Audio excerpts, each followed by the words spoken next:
Life is complex beyond our comprehension, and suffering is a fundamental aspect of human existence. We often find ourselves entangled in relationships that test the very fabric of our being, relationships with individuals who seem incapable of genuine empathy, who distort reality to suit their own needs, and who manipulate as a means of survival. The narcissist in many ways represents a challenge of the highest order, a force of chaos that enters your life not by mere accident, but as part of something deeper, something profoundly meaningful. Now, one might ask, why?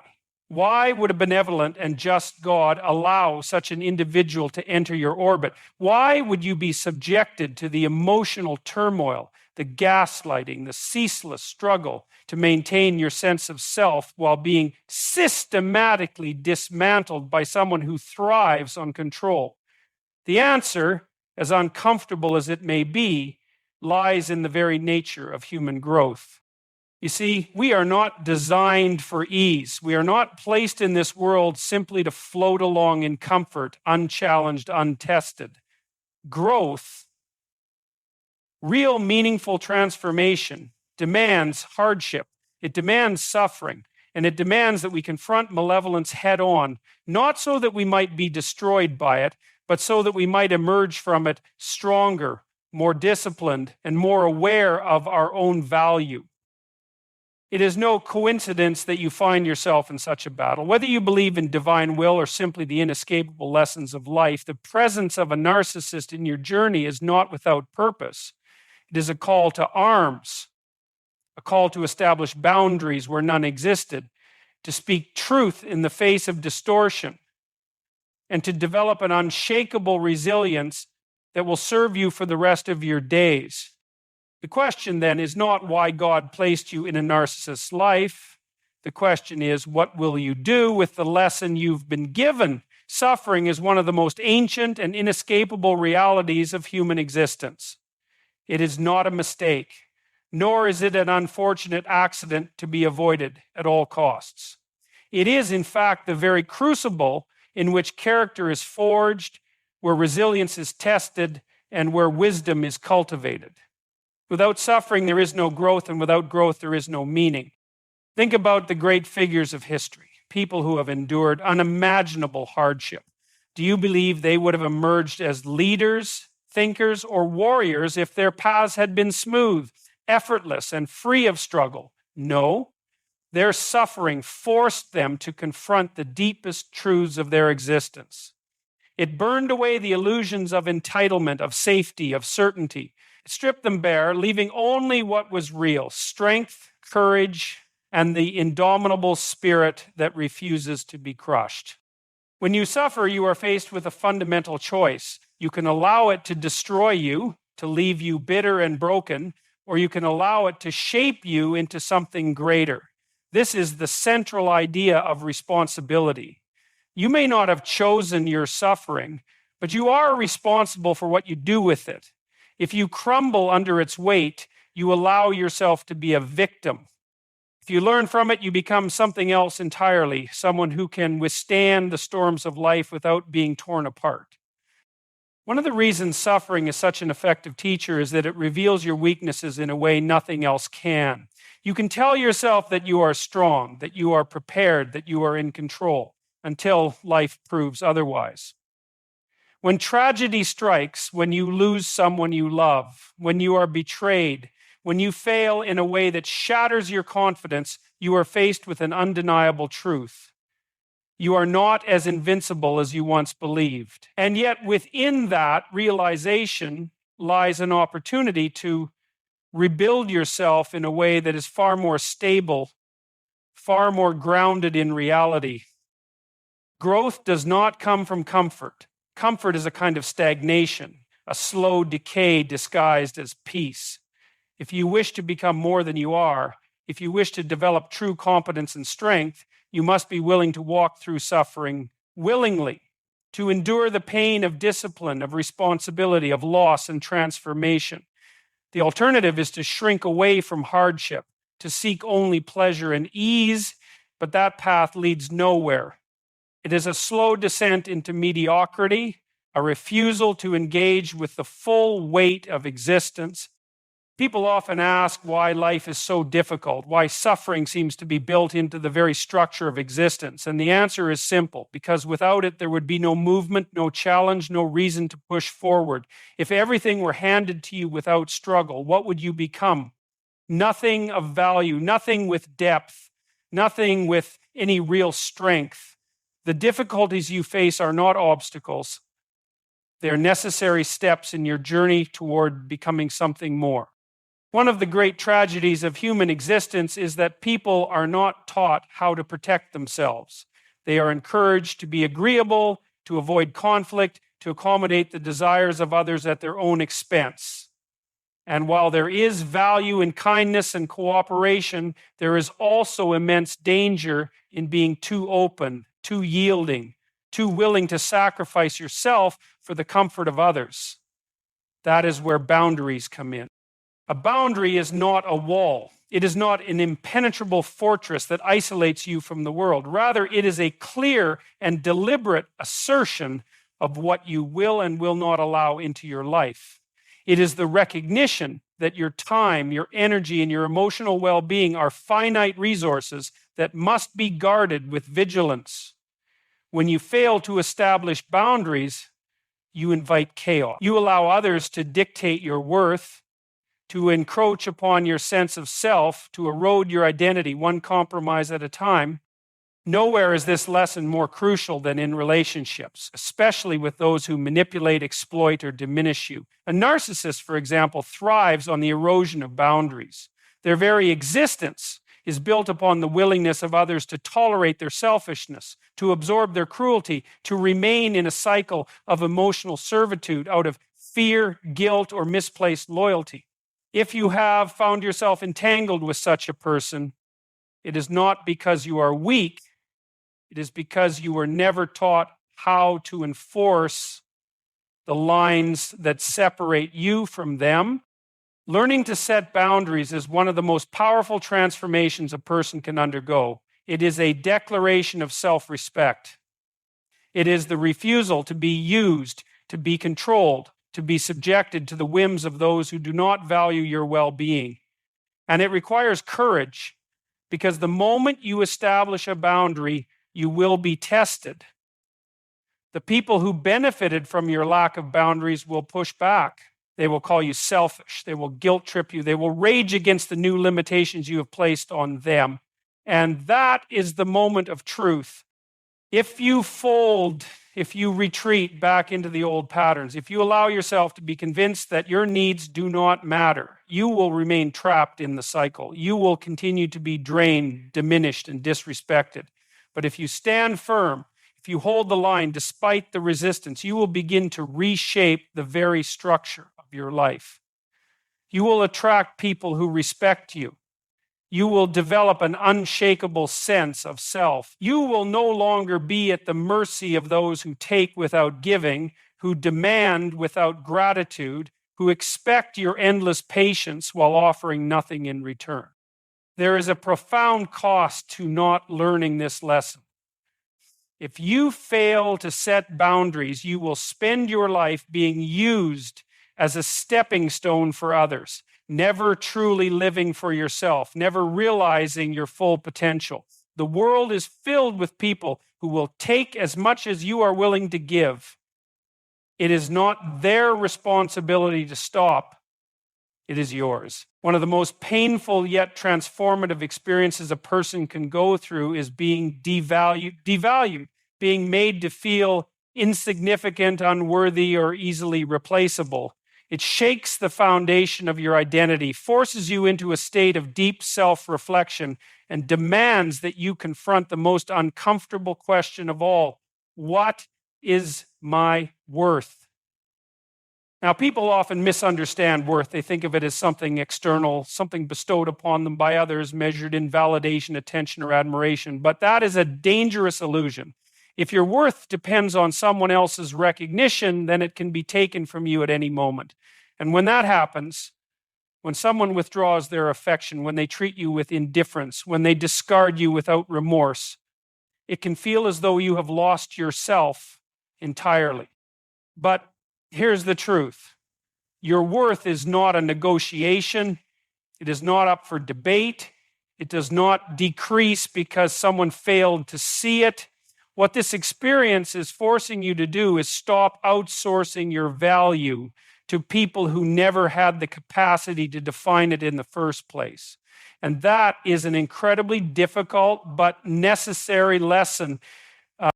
Consider this: a person who does not know their worth will tolerate treatment that reflects their uncertainty. They will accept disrespect because on some level they believe they deserve it. They will chase after those who reject them, believing that regaining their approval will restore what was lost. They will remain in situations that drain them, mistaking familiarity for love. And all of this stems from one fundamental error. They have never taken the time to establish their own intrinsic value.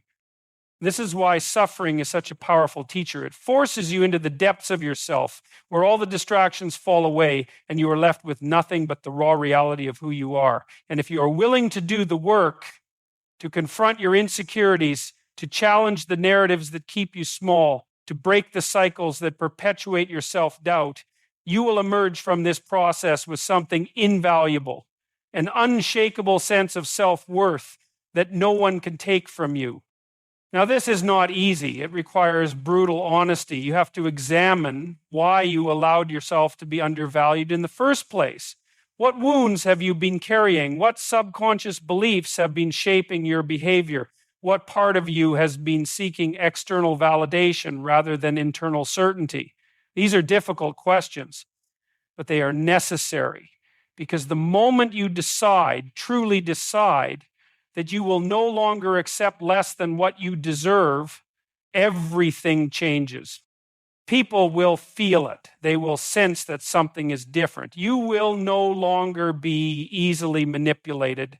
You will no longer seek approval at the cost of your dignity. You will begin to move differently, to speak with more certainty, to demand more from life, not through aggression, not through arrogance, but through the quiet power of someone who knows their own worth.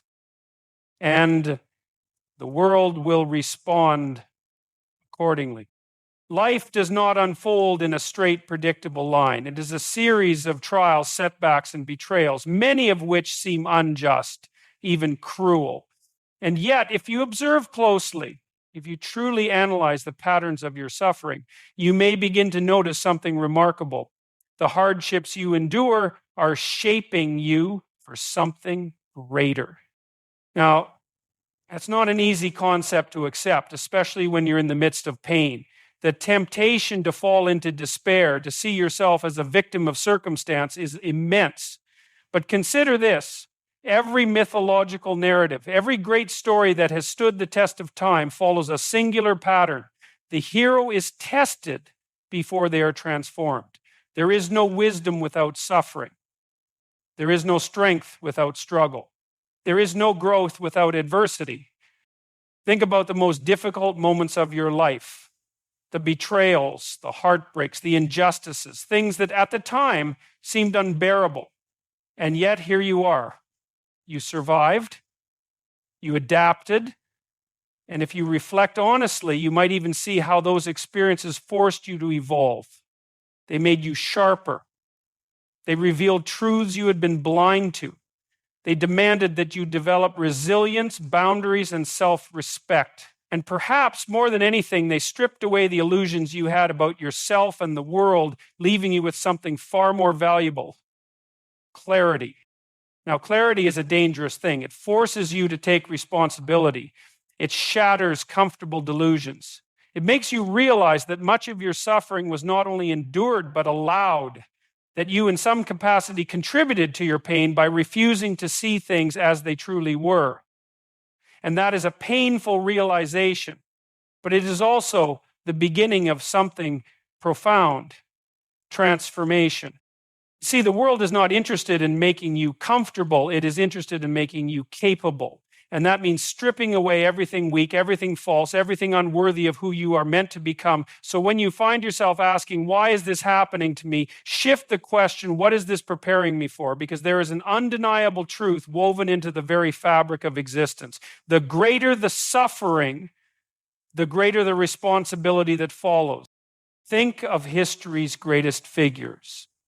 None of them were handed their purpose on a silver platter.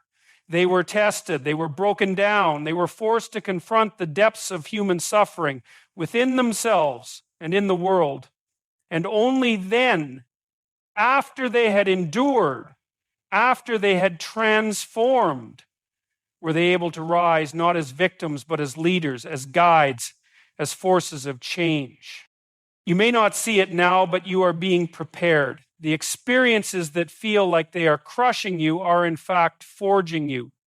You are being taught discernment, patience, strength. You are being given a choice to allow suffering to destroy you or to allow it to refine you.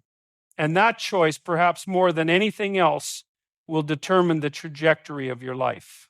Life is a paradox. It is filled with suffering, yet it holds immense beauty. It is chaotic, yet it demands order. And in that tension between the darkness and the light lies the essence of human transformation.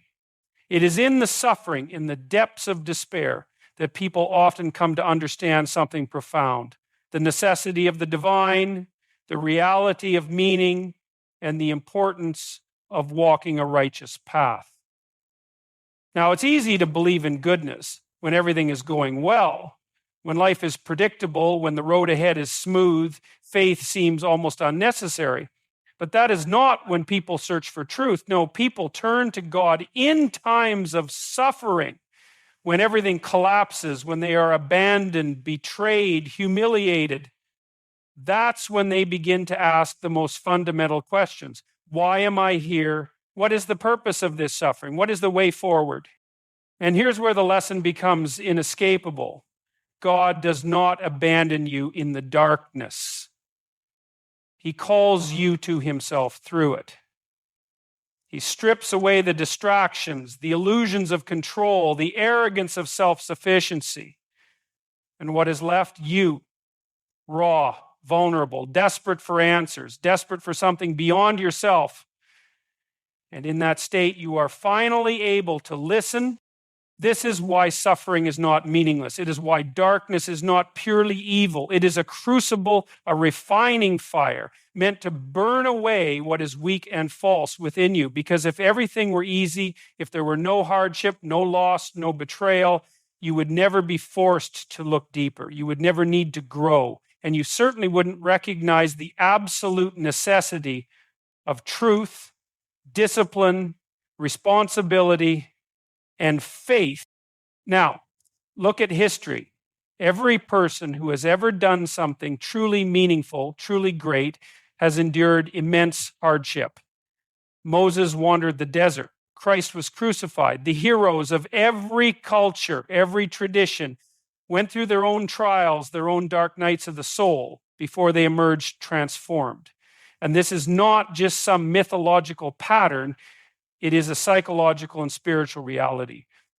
Because if you refuse to face the darkness, if you choose to numb yourself, to distract yourself, to avoid the suffering, you do not escape it. You simply delay your transformation. You allow yourself to remain weak. And weakness in a world filled with suffering leads only to despair.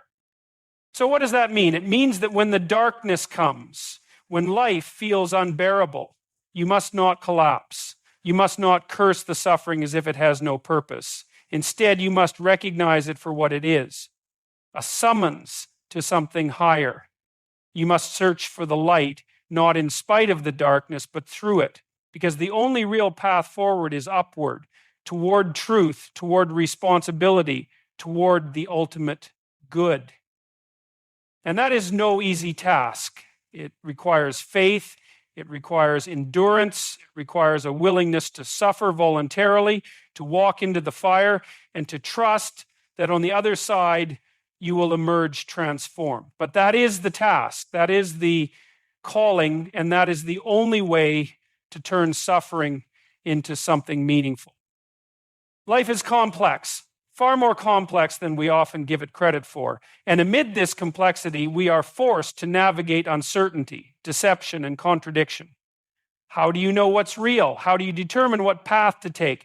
The answer is intuition, but not in the simplistic, shallow way many people understand it. True intuition, deep, refined, and trustworthy, is not mere impulse. It is the consequence of careful observation, experience, and a mind attuned to patterns that most people fail to see.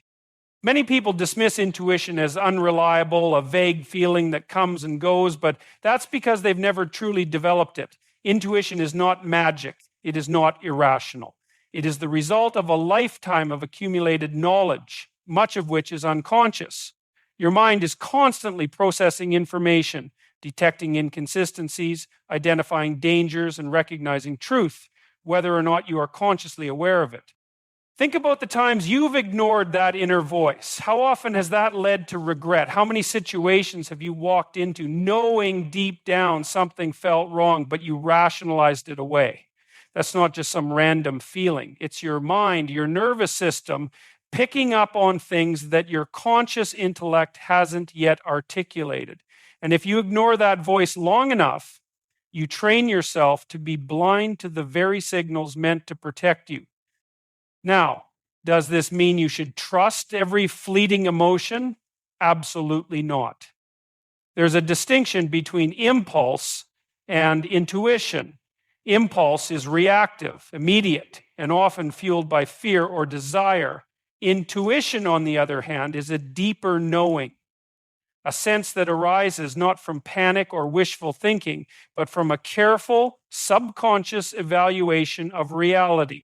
And that brings us to discernment, because intuition alone is not enough. It must be refined. You refine it by paying attention, by being brutally honest with yourself about past mistakes, by studying patterns in human behavior, by recognizing when someone's words don't align with their actions, by understanding the subtle cues that reveal a person's true intentions.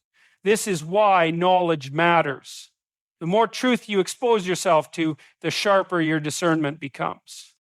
But there is a danger here. Some people abandon reason in favor of mere feeling. That is a mistake. You need both intuition and logic. Intuition gives you the warning sign, the subtle nudge, the feeling of unease. Logic helps you articulate why. It allows you to gather evidence, recognize patterns, and make decisions that are grounded in reality. And here's the most critical part. You must trust yourself enough to act on what you know. Too often, people betray their own intuition because they are afraid of being wrong, afraid of upsetting others, afraid of confrontation. And what happens? They suffer.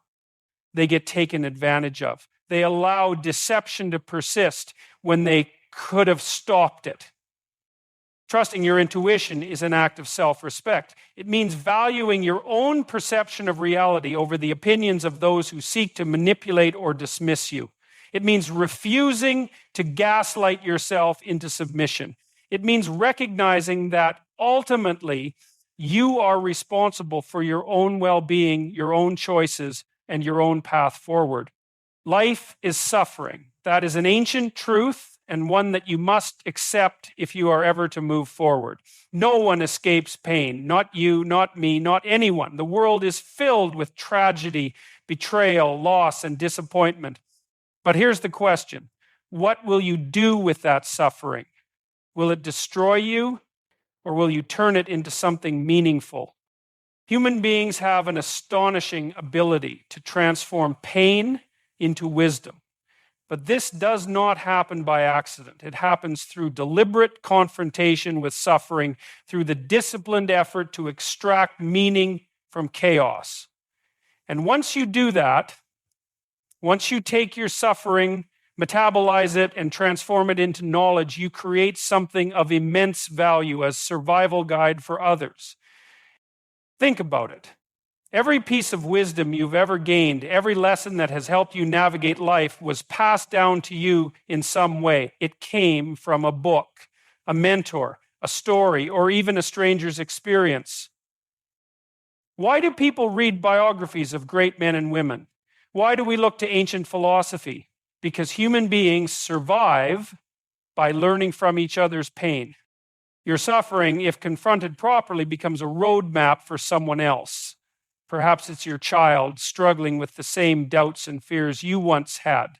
Maybe it's a friend who is lost in the darkness you once navigated. Or maybe it's a complete stranger who years from now will hear your words, read your story, and find the strength to keep going.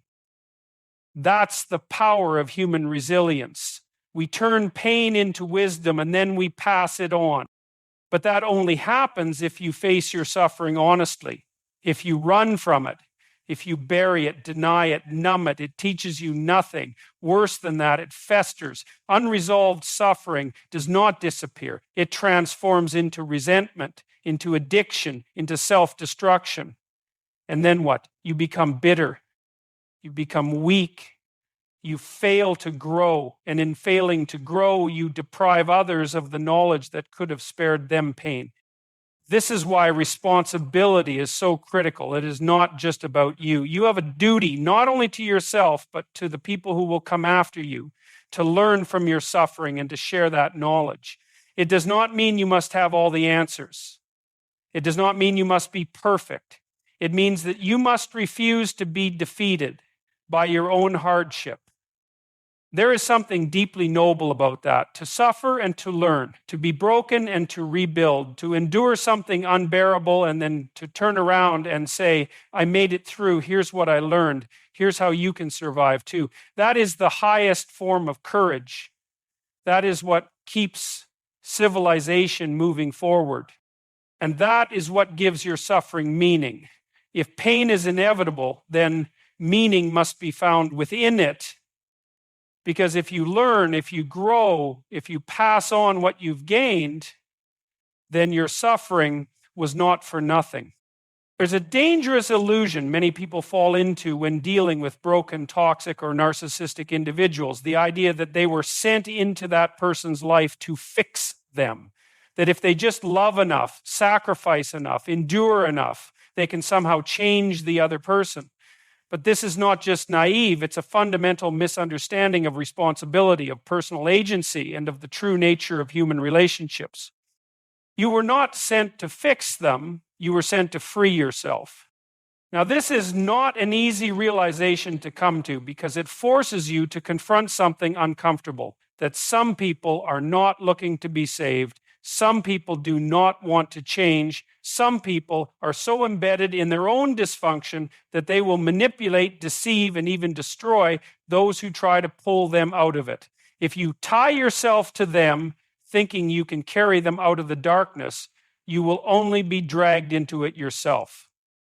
Consider this. You are responsible for your own choices, your own actions, your own moral development. You are not responsible for the choices of others. If they refuse to see the truth, if they refuse to confront their own demons, if they continually choose destruction, that is their burden to bear, not yours. And yet, so many people refuse to accept this. They believe that their love, their patience, their suffering will somehow be enough to force another person to change. It won't. Change is an individual choice. And no one, no matter how strong, how kind, or how selfless, can force another person to make that choice. But here's where it gets even more insidious. Narcissists, manipulators, and broken individuals rely on this exact belief to keep you trapped. They know that if they show just enough vulnerability, just enough regret, just enough false hope, they can keep you tethered to them indefinitely. They will dangle the illusion of change in front of you, leading you to believe that if you just hold on a little longer, endure a little more suffering, they will finally become the person you believe they can be. But they won't, because they don't have to. As long as they can keep you invested in their potential, they don't need to change in reality. And what happens to you in the process? You waste years. You sacrifice your peace. You pour your energy into an empty void, hoping for a return that never comes. You diminish yourself while they stay the same. So what is the alternative? Freedom. Not just physical freedom, but psychological, emotional, and spiritual freedom. The moment you realize you were not sent to fix them, you reclaim your power. You see the situation for what it is, and you make the choice to walk away, not out of hatred, not out of resentment, but out of wisdom, out of self-respect, out of the deep understanding that your life is meant for more than endless cycles of suffering in the service of someone else's dysfunction. When you free yourself, you don't just escape their toxicity, you step into your own potential. You reclaim your time, your energy, your self-worth, and most importantly, you stop trying to be someone's savior and start becoming the hero of your own life